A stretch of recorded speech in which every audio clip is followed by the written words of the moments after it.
Right, so welcome to a new video. Now in today's video, we're going to be doing a kind of mini case study for the next book that I'm going to be releasing onto my Amazon KDP account and showing off on my YouTube channel. So before we reveal which book this is and talk about the truth behind selling these type of books, if you're new to the channel, my name is Chris. I've been self-publishing online for around 10 years, and I'm here to share that experience with you.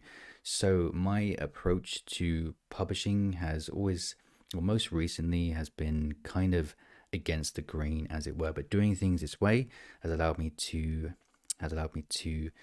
sell 271 units in the first couple of days of May from just 10 books. And last month, I sold from those 10 books over 5,000 copies. Okay, so what we're going to be doing is taking a look in this mini case study at some of the techniques, the mentality, and everything that goes behind generating these type of sales for your publishing business. Okay, so we're going to be using this new book that's going up onto my account very, very soon. It's not live just yet, but this book here, which I'm just about to reveal, is going to be the one that I'm going to be showcasing very, very soon. So let's take a look at what this book is. It's going to be a shaped word search for kids. So there's a lot of nonsense that goes on when it comes to selling these type of books. In fact, any type of low content, medium content book on Amazon KDP. So these case studies, what I'm doing at the moment here is to showcase the reality here so that you can see exactly what you need to do in order to actually make sales, get found, make sales in these type of niches. Okay, so if you've been following my channel lately, you would have seen that I've been working on showcasing other books that I've been uploading onto my KDP account, talking about the plan that goes behind them, the marketing and things like that. Okay, so what I've done is I'm kind of creating a list of the books that I've managed to get ranked onto the first page for their desired search term, and then creating case studies around them. Okay, so this isn't the main case study, this is a mini case study for the word search book that's going to be releasing very, very soon on my channel. Now, just to clarify, this is not the final version of the book cover. We're still working on it. Okay, we're going to talk about that in this mini case study, but this is not the final version, just in case you are curious. Okay, so let's move things forward and now go very specifically and talk more about every detail that's gone into this word search that I'm creating. Okay, so the sections that we're going to be covering are, if we come over here, hopefully that's not making anyone's brain go funny. So what we're going to be talking about, if I just go through these individually very quickly in this video, keep in mind, it's going to be a big video. There's a lot that's gone into this. I'm very tired, but I wanted to make this because it's just because I love making them. I love making these case studies, and I just love sharing, an approach that's proven to work, basically. So for this video, we're going to be talking about the truth when it comes to selling these type of books. Like I say, ton of nonsense when it comes to low content, medium content books out there. Complete nonsense. A lot of it is rubbish. We're going to take a look at the actual truth, the things that go into making sales with these type of books, and the rubbish that gets spouted over and over and over and over again, that's been spouted for a long time now. We're going to talk about that toward the end of this video so that you can have the correct mindset and mentality when it goes into when it comes to you actually producing these type of books. Okay, because in my opinion, the worst thing that you can do is go into this thinking that it's going to be a gold mine, you're going to make a ton of money easily, no thought, and then come out disappointed, quit your publishing pursuits, and then be unhappy, right? So in this video, we're going to be taking a look at my approach in this mini case study. We're going to talk about the bigger case study that I'm going to be offering very, very soon regarding this book. We're going to talk about creating the interior for this book. We're going to talk about the niche I'm entering and other opportunities that present themselves inside this niche as well. We're going to talk about the software that I've been using to create these type of books and the release date for that software. We're going to talk about the book cover, the creation process of that, the thought that goes into that. We're going to talk about the ad strategies that I'm going to be implementing into the launch, the release of this book, and the results that I've had from utilizing this ad strategy as well. Because obviously I can't share the results for a book that's not been released yet. I had planned to have this book released for this video, but I just wanted to take the life graduate's Romney Nelson, wanted to take his advice and just slow down and create a better book. Okay, so that's why that book's not been released. So that's why we're going to take a look at the results for the ad strategy that I've been using for the last book that I showed off which was this how to draw book here. Sorry, to clarify, that is this book here. We're going to take a look at the ad strategy that I've used for this book. Okay. All right, so let's get into the first section that I want to talk about here. And we're going to go through the first 3 important sections first, which is going to be the book cover. It's going to be the differentiating the book, and it's going to be the ad strategy. Okay, so the rest we're going to talk about after that, but these are the 3 factors I want to get into first. So let's start with the book cover. Okay, so let's go ahead and go over to our Canva and take a look at the process here that I went through when it came to having this book cover made. Okay, so we don't want to ever just go with what is the first thing that we've created, the first thing that we've had illustrated by someone, right? We don't want to ever go with the first thing that comes back unless it's a masterpiece, which it won't be. So the first step that I like to take when it comes to creating my book covers, and you'll see there are different versions here. I'm going to show you in just a second. But the first step that I like to do is to create a mock-up myself in Canva that I can go ahead and send to the person that's designing the book cover. Okay, so I'm not going to talk about the prices that I pay to have book covers made, because that's a very individual thing. Too many factors here for me to say what's right, what's wrong. Comes down to a lot of different things. You pay whatever you want to pay for a book cover. Okay, but what I will say is cheap will probably get you cheap results. So what I like to do is do this kind of mock-up, and I have to apologize because I'm using my trackpad. Really awkward, but what I like to do is I create the mock-up. Let's just do this quickly. Come on. So I like to create the mock-up myself. In fact, I'm not even going to do it, but you can see what I'm doing here, right? I'll create this mock-up. I put word search at the top. I put for kids underneath, and then I put the image of the balloon with the animals around it, and then I put 100 shaped puzzles at the bottom, right? So I sent that mock-up to the person that designs my book, and they came back with this, the first version of it. And I said to them, this is cool. This is a good start, but it looks like it's going to be a coloring book, and it ain't a coloring book, right? So what we decided from there is that let's try a couple of things here. Is that we want to introduce color into this without making it look like it's a colored book. So we want to introduce color and some background image as well. So what we did, we had these images colored in here. Now in just a second, I'm going to give you an awesome tip when it comes to having your images colored in. What we did, we colored the images in, and we introduced this background, which is a stock image, which we're not using, but we introduced a stock image into the background so that we could see what it looked like. Okay, so if I just zoom in here and show you what I mean, we added this background here with the skyscrapers and the grass and the bushes. We added that in just to test to see how it looked. Okay, so I came back and I said to her, and she agreed with me, that it looks a bit messy, like it takes away from the simplicity of what is actually required within this niche, right? And just make things look a little bit too busy. Because if you take a look at what's happening inside these niches, and I always preach that you need to be in theme with what is actually selling, what is attracting people to buying books, and you need to find a way that is in theme with what is making other people's sales while managing to be different as well. So what we can see from these type of books and what we established is that most of them have pretty simplistic backgrounds, right? If we go through these, we have some with patterns, but most of them, even this one here, it's a pretty simple pattern in the actual background, all right? So communicated that with the designer, and they came back with the next version of the book cover, which was this one here. Now in this, I like the color combinations that are happening. It pops, it really pops on screen. The contrast works well for me. I like that. That was the next step. So ultimately what we're doing here is we're keeping the things in that we like and eliminating the things that we don't like, right? That makes sense, doesn't it? So from here, what we went ahead and did was to introduce this kind of world image into the background here. Now what I think I'm going to do, I quite like it, but I still think it adds a little bit too much of a complex nature to the cover. So what we might do in the next step is to make that a little bit more opaque, or even remove it completely and just work on what we have at the moment. And then from there, what we're going to be doing is introducing the actual shaped word search with the words in it. So the reason why this looks so bad is because I've just gone ahead and I've quickly cut out the one that I've been using inside the software and just placed it over the existing image. Obviously, this will look different, but I'm going to send this back to the designer so they can take a look and be like, yeah, you know what? I can make this look a lot better. Okay, so just to give you that tip here when it comes to coloring in your having the images colored on page.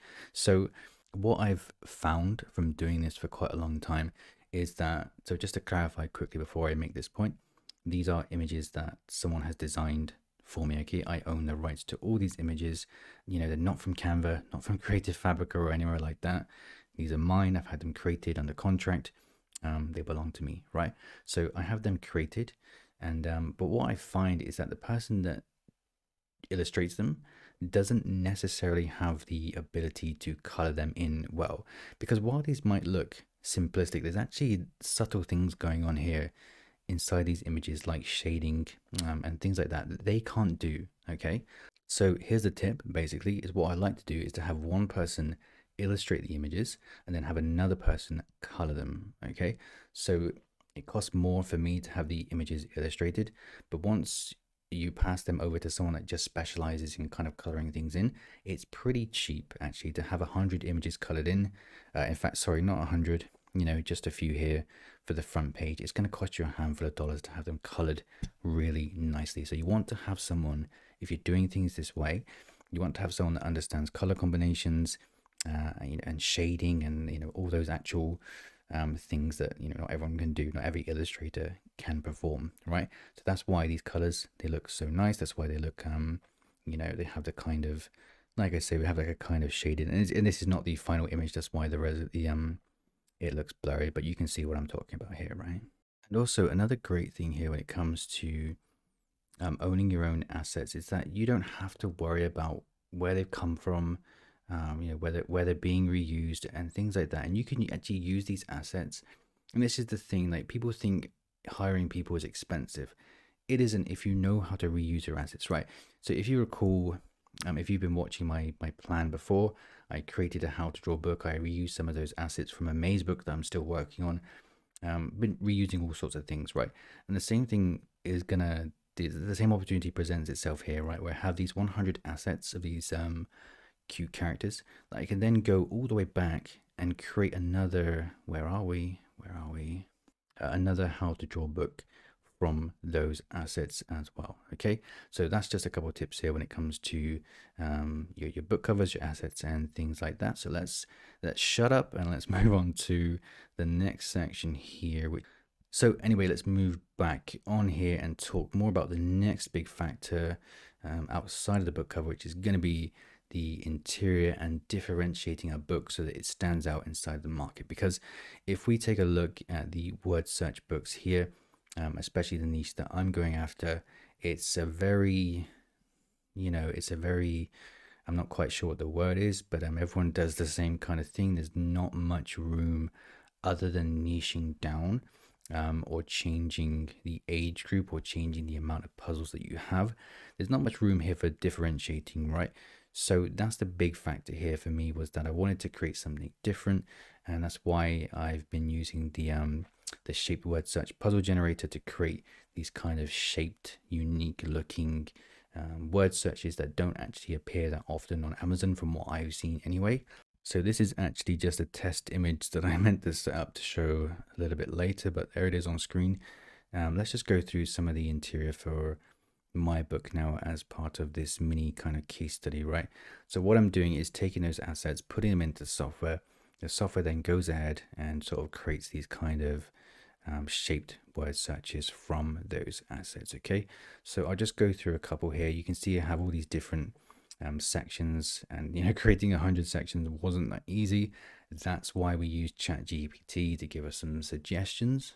So if you watched my last video, you know that I went to ChatGPT and I said, give me 100 suggestions for a kid's word search for kids age 8 to 10. It came back with those suggestions. I changed quite a few of them, but I also asked them to produce the word lists for each of those sections as well. Okay, so again, it wasn't perfect, but it definitely helped, right? Because if you watch my channel for a long time, you can probably remember that I actually created a Christmas word search, so a standard Christmas word search for adults, and I can tell you now that took me a lot longer than using the chat GPT for the shaped word searches, right? So if there's an opportunity that presents itself where we can use software or whatever to speed up the content creation process, then we should definitely go ahead and do so, because there's nothing wrong with taking word lists from chat GPT, right? And then of course the other way that we're speeding up the process is by using the puzzle generator app here. So this hasn't been released yet. This is just me beta testing it for the last few weeks. But the actual release of this software, this shaped puzzle word search generator, I think it's called, it's going to be released on the 5th of May. But there's going to be a launch period where the prices, if you've watched these type of software reviews before and you've watched me use this software, you know that there's a launch period where the price is cheaper. That launch period is the 5th of May to the 8th of May, basically, right? But let's just take a look at what it's actually doing for the book that I'm creating now. Okay, so like I said, I've gone ahead, asked ChatGPT to give me all the wordy stuff, so that sped up the content creation process massively. I put them into the software then creates these pages here. Okay, so I'm going to go ahead and just do a demonstration because I know a lot of people have been super interested in what this software can do.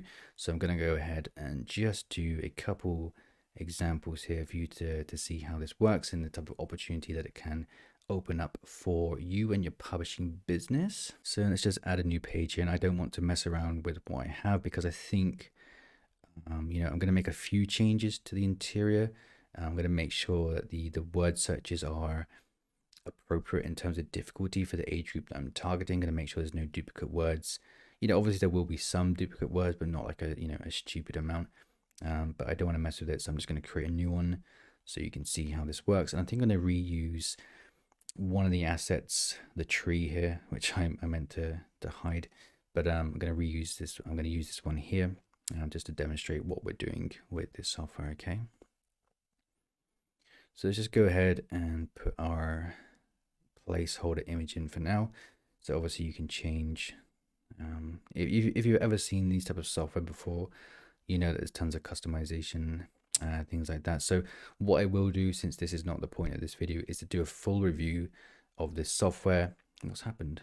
What I will do is do a full review of this software on the 5th of May when it launches, so you can see all the different features and how you can benefit from using it in your publishing business, etc., etc. But let's just go ahead and do an example now. So let's come across to our upload, and like I say, we just added this image of the tree here that I don't think I've used inside the book, but let's just go ahead, add this one in here and see what happens. So what you can see has happened here is that we've taken our image. So it doesn't matter, I have mine outsourced, as you know, like you can take yours from wherever you get them from. But what it is just a case of nothing complicated. There's no SVG files or anything like that. It's just your standard PNG files. You import them into the software. It then goes ahead and creates what it thinks is going to be the best format for your unique sort of shaped word search, right? So what you'll notice, and this is what took me a little bit of time when it came to using this software, if I just make this a little bit bigger here, is that you'll see that it doesn't necessarily fill in every single blank space here, which sort of kind of looks, I'm not saying it's bad, but I'm saying it needs some altering for me to be happy, right? So one of the problems I had when it came to creating the interior for this book is I had to go through it and make sure that I was adjusting these so they did look right. Okay, so what I was doing, in fact, the solution is available inside the software itself, is to change what we have. It's called the refining factor. So if you look on the right hand side here at what happens with the words as I change the refining factor here, so let's change it from 4 to 3 and update the word search. Okay, so what you see is that it starts filling in more of the word search. Okay, it gets a little bit more generous with the areas that it's covering. So let's go down to 2 and update the word search.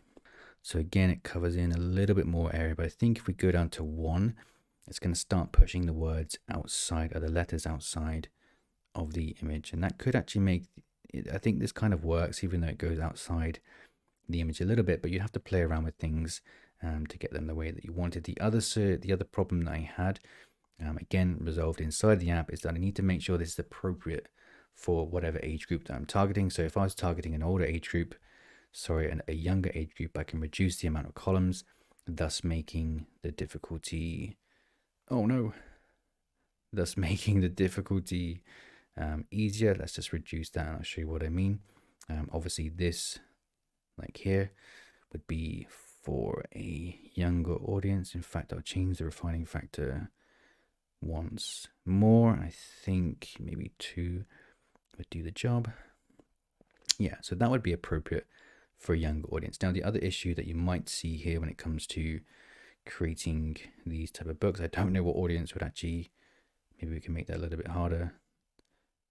Maybe we can have this here and change the refining factor once more. So that's not perfect. That's not the way that I quite wanted it, but for the sake of this demonstration, let's just go ahead and use this. Now, the other issue that you might see here is that when it comes to these type of black lines blending with the actual letters, there needs to be, it looks a bit too, it's cool, but I think the letters need to take priority over the image in some of these cases where there's too many black lines, right?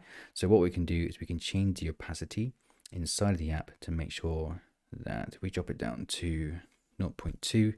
We can make sure that this becomes more opaque so that the letters are more visible than the background, okay, whilst keeping the shape that we had originally input into the software, okay?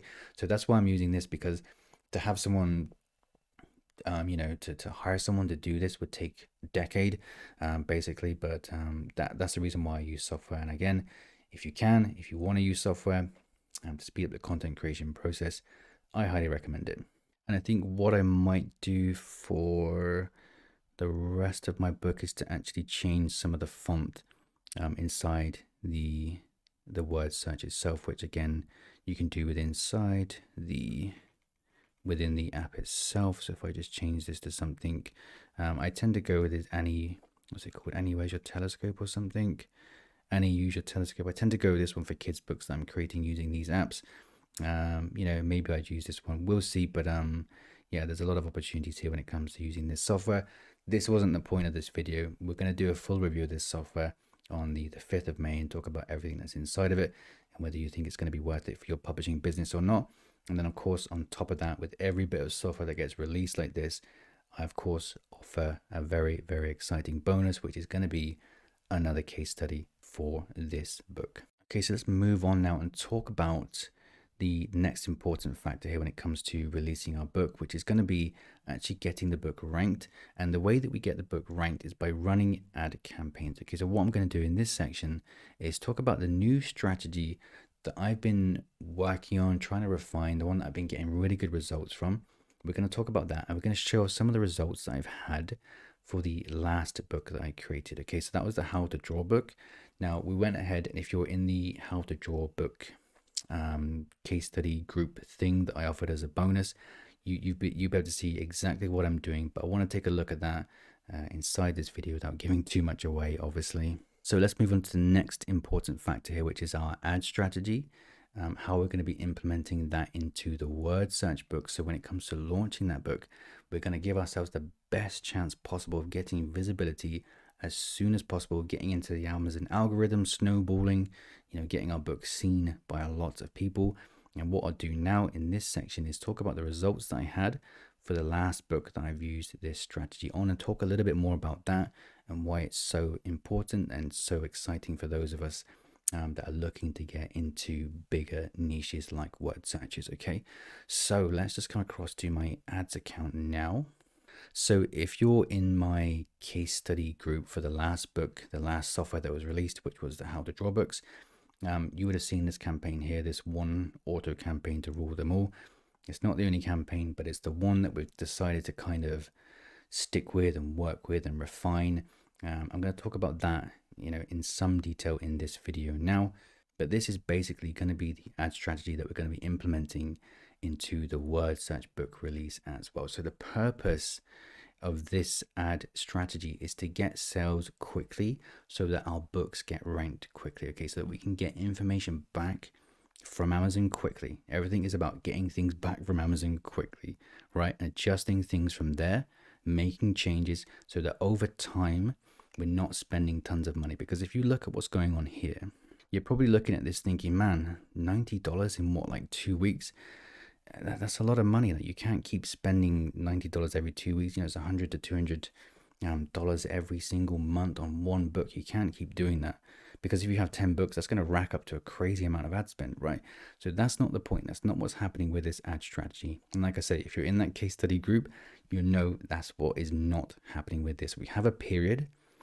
Obviously, I won't get into too much information, but we have this period where we are focusing on spending the majority of our money and then easing things off over time. Okay, so I'm going to explain that and how that works with the word search book that I'm going to be releasing too. So just to give a quick tip here, when it comes to your targeting section in your ads group, so what you can do is select and actually have things come up in a graph format if you select the certain categories here. So for example, if you want to pair the spend that you have with the amount of orders that you have, you can do that and it's going to be reflected in the graph below here. Okay, so what we're going to do for the sake of this example and the strategy that we're going to be going for is pairing the cost per click with the amount of clicks. Okay, so as you can see here, that's now reflected in the chart below.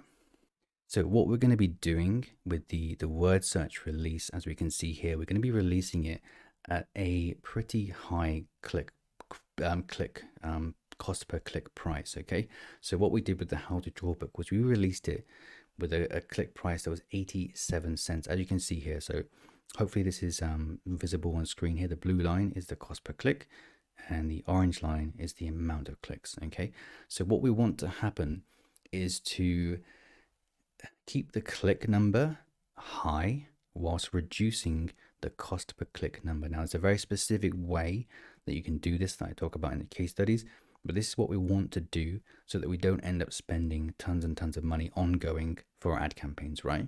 But also we're spending enough money so that we get this data back from Amazon so that we know whether our book is worth pursuing or not pursuing. Okay, so we tend to give it a certain amount of time. And again, I talk about that in the case studies. We have a certain time that we allocate to this book where we work specifically on the ad campaigns, and we work on optimizing those ad campaigns. And if it doesn't work, we start winding things down. If it does work and things are, converting for us, then we look at actually just reducing the cost. Okay, so there's a pretty specific way that I like to do this, but let me just showcase what I'm talking about here. So we released this at 87 cents. We got 12 clicks. So you can see that on the screen right now. Okay, so moving on from there, what we did was reduce the price to 85 cents. We had 12 clicks. We reduced that to 81 cents the next day. We got 12 clicks. We reduced that, I think the next day, to 72 cents, where we got 14 clicks. So we reduced that the next day to 72. No, it stayed at 72 for 2 days. We got 10 clicks. Okay, we got to the 27th of April. We went with 69 and got 7 clicks. So from there, reduced that down to 68, got 10 clicks, reduced that down to 63, got 14 clicks, reduced that down to 55, got 23 clicks, which is pretty crazy, reduced that down to 54 and got 16 clicks. Okay, so after that, and this is something, again, I'm keeping sort of for the case study people, obviously, that would not be fair to give everything away, is that we're looking at then reducing the ACoS even more from that. Okay, so we have this strategy that we're working on where we're reducing the clicks. And then, of course, over time, after this certain period of time where we're spending most of our money, what we're doing from there is doing things in a way where we reduce the ACoS even further by doing a couple of things as well. Okay, but that's the theory here. Okay, that's what's happening with the ad strategy.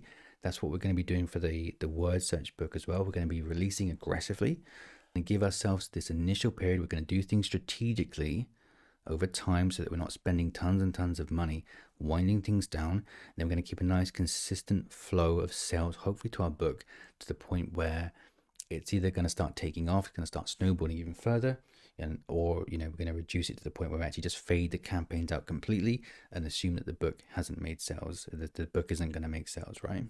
Because the reason why I do things this way is because I don't want, for myself obviously, and for other people, for people to just keep putting money into a book that isn't going to work in the long run. You have to make profit. And what I see people doing is that they spend hundreds and hundreds and hundreds of dollars every single month, sometimes thousands of dollars on one book, losing money, not, with a bad ACoS. They're not reducing the ACoS. They're not optimizing their campaigns. They're not thinking about what's happening on Amazon where their book is being placed. They're not thinking about their things. They're just they're just running ad campaigns because been told it's a thing that they need to do. But there has to be a reason, there has to be a strategy that makes this work in the most optimal way. And that's why we do things the way that I've been doing them inside here, okay? So that's part of the strategy. And like I say, when it comes to the release of the shaped word search puzzle generator, what I'm going to be doing is creating another case study, new case study for that book that goes into more detail about that ad campaign, the way that I run it, the strategy and the finer details when it comes to making that work. That's going to be offered as a bonus for the software when that comes out on the 5th of May. Okay. So what have we looked at so far? We've taken a look at the book cover. We've taken a look at the ad strategy that we're going to be implementing and some of the results we've had from the ad strategy. We've taken a look at the software and the release date of that software. We've taken a look at how that allows us to create the interior and differentiate our product from what's existing on the market. So I think that's going to move us nicely onto the niche that I've selected and the opportunity, the other opportunities that present themselves within this niche as well. I'm going to kind of pair this with my approach to publishing as well, okay?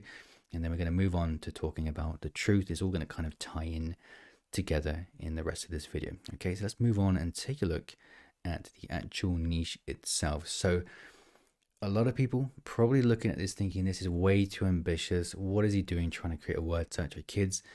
Isn't that marketplace flooded? It's saturated.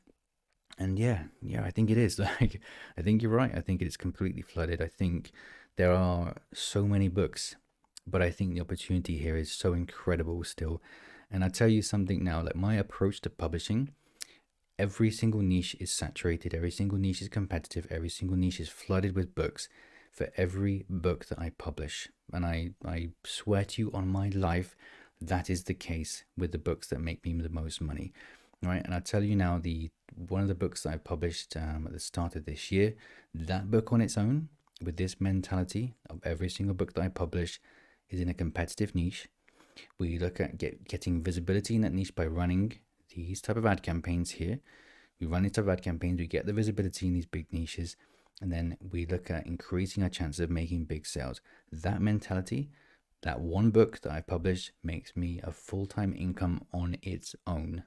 So that's why, and people, they're hell-bent on this whole fake income report, and you've seen videos about people showing you how you can make fake income reports, and everyone's so seedy and everyone's misleading you. But let me update this. I'm doing this completely live. If I update from what I think was 271 sales, I think it was on earlier. Let's update this and see if that's gone ahead and increased. Was it this month here, 271 up to 279? So I might have got that number wrong. Someone can call me out on that if it's any different. But this is the reality, right? When you take a thoughtful approach, when you enter into these bigger niches, when you know how to position yourself, you can make these type of sales, right? It doesn't matter if a niche is saturated. So, just moving on here with my mentality when it comes to publishing is that people look at Amazon in a very one-dimensional way. And I've had people recently in my Facebook group, by the way, you should go ahead and join that. People recently saying to me like, oh, I don't know what to do if my keyword isn't working, my keyword has too much competition. What do you mean by that? When it comes to being found on Amazon, is there only one way that you can get found? Is word search for kids ages 8 to 10 the only way that you're going to get found? So when people say like a niche is saturated, niche or keyword is too competitive, what do they mean by that? Because if you have an understanding, a bigger understanding, an understanding of the bigger picture of Amazon, you realize that you get found in so many different ways that the chances of the marketplace being truly saturated is non-existent. Like, yes, of course there's competition. Yes, of course you'd make more sales if there were no other word searches or other books in your niche, but there isn't, okay? But that doesn't mean that you can't make tons of sales in these niches, right? So this is my mentality, my approach. You might disagree, that's fine, but this is the way that I do things and have my success. So for example, if I'm saying to you, I want to get ranked for word search for kids ages 8 to 10, right? Is that the only way? Is this the only page that I'm going to show up for when it comes to people finding my book? Of course it isn't. What about if someone types in a large print word search for kid? I don't know if that's a thing. I don't suppose it would be. I guess it could be if the kid has got issues with their eyes. But again, if we're positioning our book correctly, if we're utilizing keywords in a non-spammy way, we're going to get found for so many different variations, so many different search terms that it's almost, I'm not going to say infinite, but the possibilities here are pretty crazy, right? And on top of that, when it comes to actually getting the ball rolling, getting your book into Amazon's algorithm and Does that make sense? Getting the book into the algorithm? I don't know. But basically, when you get things rolling and you start showing up in the frequently bought together sections, you start showing up in the products related to this item section, that's another way. That's just one more way of being found. And that's just on one, and that's not just on one product. When you get enough sales, you're going to start showing up on other people's books, many other people's books as well, right? So that's my mentality. And just use one of my books. I can't find these specific products that I am showing up on other people's. But for example, you can see other people are showing up when they buy my book, they go ahead and they buy other people's books. So people can see that when they come to my listing, and guaranteed on someone else's book, they're going to have the same thing, but my book is going to be there, right? They're going to see that someone's bought maybe the Thanksgiving book, but they've also bought Chris's book as well, right?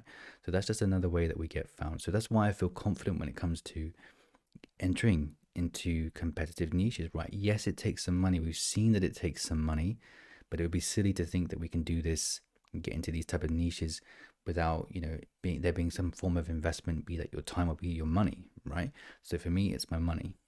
So like I say, my mentality here is that getting into these type of niches is what's gonna give you the best reward in terms of your time and your money, any type of investment. These are the type of niches that are gonna bring back the best reward, right? Because the reality is, if you're in my case study group, for example, you'll know that the how to draw book that I'm selling, the one that I'm doing these ad campaigns for, you know that it's not selling that well. Like it just hasn't taken off. It just hasn't. We've given it time. We created a book that has got buyer traffic going to it. We created what I thought was a good book cover. We ran the ad campaigns to it, but it hasn't gone insanely well. And the thing is, that's the reality, right? So what happened was that we got to a point for me, sorry, was that I was publishing hundreds of low content books. I've unpublished them all, publishing them for so long, like 3-4 months, all this time putting into creating low content books. I'm not saying you can't do this, but all that time was wasted, like maybe 6 months. I can't remember how long it's been. All that time was wasted. But now I've gone ahead and created 30 books, I think it was, in the last maybe 2 years, I think it is. It's not been a long time. It's not been many books. It's not been many books in such a period, right? 30 books in 2 years, but 10 of them are now creating what is a pretty awesome income, right? So for me, that is way better. It's a way better approach than just sort of slaving over your laptop or your PC, creating tons and tons of low content books that just aren't going to make you money. And yeah, you can do it for free. That's great, but you're going to lose so much time, in my opinion. The chance of you making that time, the chance of you making good money from those books, I think is slim. Again, not saying it can't happen, but you're never going to make the time back. That's the main thing that I'm trying to get across to people with these case studies, is that you cannot get your time back. And I would love to have my time back for the time that I wasted.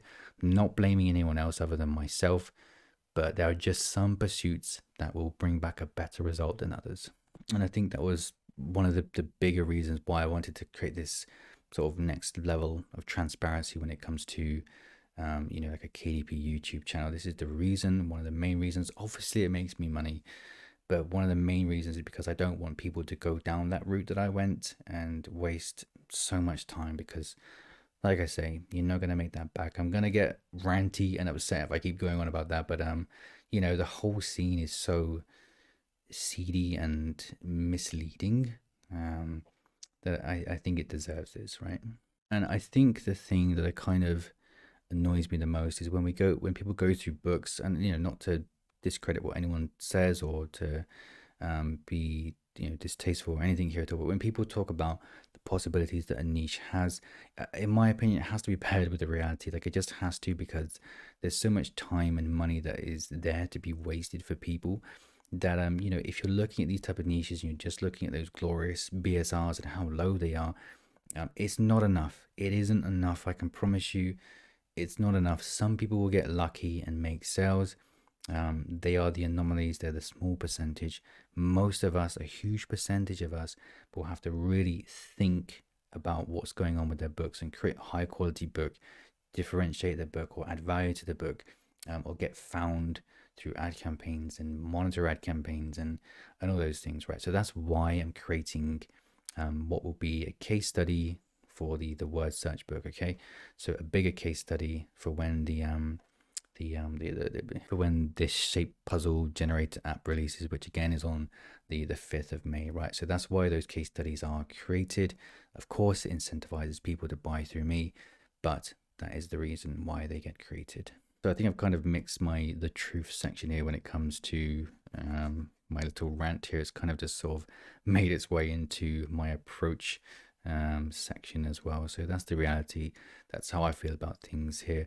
But just to touch on one more thing here when it comes to, actually being able to make sales without having to go through, quite a drastic approach. I say drastic, but this is an investment. Spending this much money is what I'll say. Like if you're someone that wants to spend less money when it comes to word searches, I think there is an opportunity to niche down and enter into smaller niches. Now, when you do that, you're going to be looking at a smaller market. Therefore, the sales are going to be proportionate to that, right? They're going to be smaller. So when anyone is telling you that you can make tons of money from a generic word search, it's probably not true. Like the broader the niche, the harder it is to enter into. That's why we have ad campaigns. That's why we have thoughtful positioning of our books, etc., etc. But saying that, if we just come across now, for example, if I wanted to target a more specific audience here. So if we come across to Amazon search bar, we can see that people are searching for things like kids word searches for 8 to 10 football, basically, or the likely scenario here would be a football word search for kids 8 to 10, right? So again, like what you'll see here when it comes to these type of BSRs, and this was just the first one I did, is that they're going to be lower. They just are going to be lower. They're going to be lower, but this doesn't mean that you can't use this as an opportunity to enter into these niches. It just means you're going to have to create more books, right? So if you were using something like the shape puzzle generator software, you could go ahead and enter into these smaller niches without having to keep spending tons and tons and tons of money in your ad campaigns, right? Because for Chris to get ranked for a generic word search book for kids 8 to 10, he's going to have to spend more money than you'll have to if you create a football word search. But my reward is probably going to be higher than yours, okay? So just to touch back upon this type of book here, what you could do in order to increase your chances even more of making sales and making your kind of own untapped niche here would be, and again, I don't like using theory ever, but my theory here would be that is if you are using the software or software like this, you could go ahead and create the shaped word searches out the things like the balls, the players, the shirts, the helmets, and things like that, right? Just to give yourself an even bigger chance of standing out in these smaller niches, okay? And the same could be said for an adult niche as well. Like if you're doing something, a cat word search, like, hey, yeah, I use this exact image in one of my videos. In fact, I'm going to try and get that up on screen.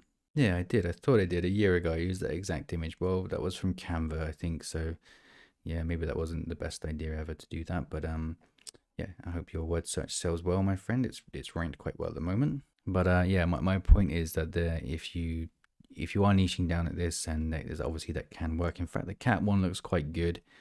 The BSRs are decent. Bible stuff is always really good. I'm going to get sidetracked here. But again, if you're creating this for adults, you could have a picture of a cat. In fact, I have a cat in mind that I can show you quickly what I would do. So here's the cat one. Now, I'm actually changing this. I'm not going to have find the feline words in there, obviously. If I just clone this page here. So if I was looking into these smaller niches and I had software like this at my disposal, we could go ahead and we could change the amount of columns inside this to make it more appropriate for an adult. So let's take that up to 35, for example. And again, it's going to create something that's a little bit more difficult. Of course, we'd resize this. But yeah, that would be more appropriate for an adult. That'd be quite a hard one, I suppose.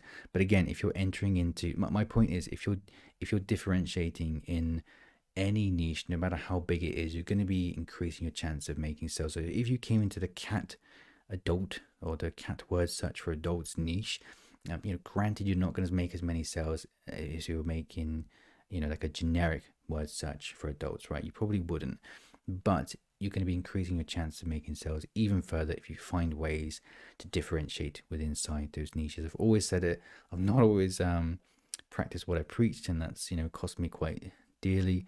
But you know, it's been proven over time that this does work. But yeah, that's pretty much it. This is a mini case study, I guess, for the book that I'm going to be releasing, showcasing on my channel. Of course, like I say, there's going to be the bigger case study that goes into more details, especially with the ad campaigns and ranking the book. The people that are in the existing case study for the How to Draw book, I've got so much good feedback that I'm doing another one for the word search, and I love showing this. I love making these. It's just been fantastic. I love the direction that I'm taking my own channel in. And yeah, if you're interested in that case study, make sure that you leave a comment, do all those things, because what I've decided to do is for the first hour that my videos go live, I'm going to be dedicating my time to replying to people's messages, because I'm always pretty bad at that. So if you have anything you want to say, make sure you leave it within the first 30 minutes to the first hour. I'm going to get back to you. I'm going to reply to every single comment, unless of course it is just a clown comment, and I won't be replying. So what happens next is we will be taking a look at the review of the shaped word search puzzle generator that I've been showing off in this video and creating my book with. Now, during the launch period of that, between the 5th and the 8th, hopefully my book will have gone live for people to check out, or the likelihood is that it'll be available for people that in the case study bonus to check out. That's coming up. Excited to show that, to share that with everyone. Anyway, I'll see you on the 5th of May for that review of the software, and during that release period I'm going to have more videos. I'm talking about more things to do with this book, so you can see exactly what I'm doing. Again, more transparency, lots going on. Can't wait to see you there, and I'll speak to you soon.